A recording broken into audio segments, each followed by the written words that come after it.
We're talking about the Mesoamerican Burial Bundle. The ritual is that when someone died, you wouldn't immediately bury them. You would put them in a seated position, wrap them, and then burn them. And in many instances, you would reuse that ash for other people's burials.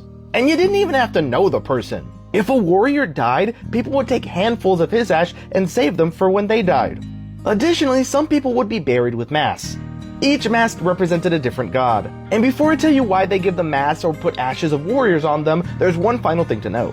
The reason they burned them was because this was an homage to the fifth sun, which is a massive mythological story, and in it, one of the events that happens is that all the gods sacrifice themselves, specifically through burning. Now, not everyone could afford to do this. Many people were just buried, usually with some weapons and some items. But no matter how you died, whatever you were buried with or cremated with, you took with you to the afterlife. If you were buried with a sword, you took a sword to the afterlife. If you were buried with a mask of a god, you had access to their magical powers.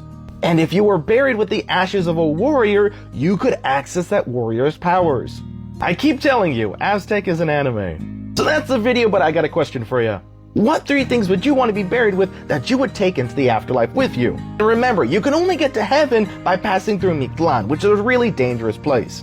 Personally speaking, I just bury me with 3 masks, man. Magic all the way. Speaking of, have a magical day, everyone.